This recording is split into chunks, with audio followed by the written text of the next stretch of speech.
J'espère que tout roule pour vous aujourd'hui. Moi, ça va. Je reviens aujourd'hui dans une vidéo pour vous raconter quelque chose que j'ai vécu. À l'heure où je filme cette vidéo, ça fait quelques heures pour la prévention du cancer du sein. Et je voulais vous raconter mon expérience par rapport à ça. Je me suis jamais posé la question vraiment de savoir si j'avais le cancer du sein à l'adolescence, etc. Mais c'est vers l'âge adulte que je me suis dit un jour, faudrait peut-être que je me renseigne pour savoir si éventuellement j'ai des prédispositions. Donc je sais que. Mais je voulais savoir si moi personnellement j'avais le gène ou j'avais quelque chose qui pourrait faire que j'ai ou pas les gènes individuellement du cancer du sein. Donc là, on est le 23 avril. Et je suis allée ce matin pour faire l'échographie dans un hôpital parisien. Et franchement, je me suis dit, il faut que je demande à mon généraliste de prendre le rendez-vous assez tôt parce que pour ce genre d'examen, les rendez-vous en général, c'est 3 à 6 mois, voire plus, parce qu'il y a beaucoup d'attentes. Et du coup, bah, c'est pas, la liste est longue. Donc moi j'ai eu la chance et franchement je remercie le destin, la vie, tout ce que vous voulez, d'avoir eu le rendez-vous en un mois et demi, même pas. Et du coup je suis partie faire cet examen. Et surtout très important, le médecin il m'a dit que le cancer du sein ça peut toucher aussi bien les femmes que les hommes. C'est pas parce que nous les femmes on a des poitrines qu'on a plus de chances d'attraper le cancer du sein que les hommes, même si statistiquement ça touche plus de femmes que d'hommes. Il y a des hommes qui attrapent le cancer du sein, même si la glande mammaire n'est pas développée chez les hommes. Donc je voulais mettre ça en évidence parce que tout le monde croit que le cancer du sein c'est réservé que aux femmes. Et ben, je me suis rendu compte aujourd'hui que ça n'était pas le cas. Et les examens pour le dépistage du cancer du sein ou du col de l'utérus, il faut les faire tous les ans à partir de notre 25e anniversaire. Il faut faire tous les ans ou parfois tous les 3 à 6 mois pour vérifier que tout va bien. Donc là, j'attends les résultats finaux parce qu'il m'a juste dit vite fait ce qui allait, ce qui n'allait pas. Donc pour moi, je touche du bois, je croise les doigts. Pour l'instant, tout va bien. Maintenant, je vais vous parler du ressenti psychologique de l'examen.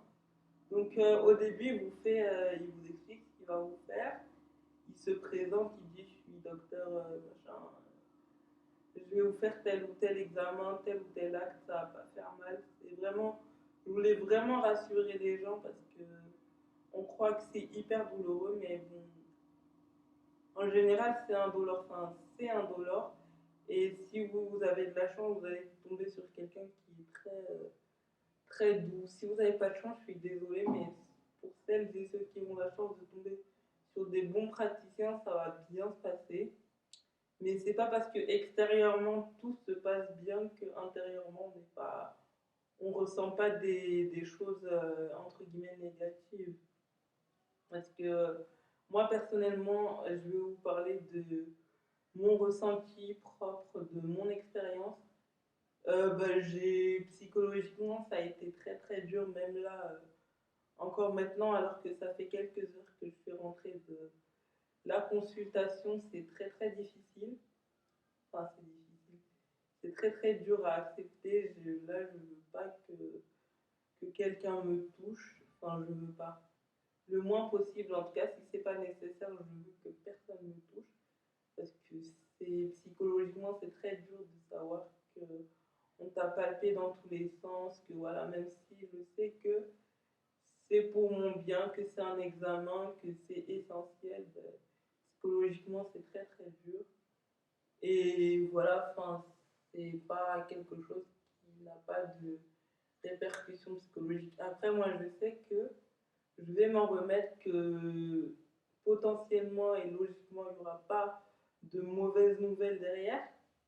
Mais quand même, je voudrais dire aux gens, si vous avez des amis ou quelqu'un dans votre entourage qui passe ce type d'examen, homme ou femme, soyez cool avec cette personne parce que vous savez pas ce que cette personne elle a ressenti au fond d'elle et peut-être que ça a été très dévastateur pour elle, peut-être que ça a été très dur, peut-être que ça a été un supplice et donc soyez doux avec la personne, soyez prévenant, soyez cool. Courage beaucoup de personnes à aller se faire dépister parce que le dépistage est le meilleur moyen de savoir si on a un cancer ou non.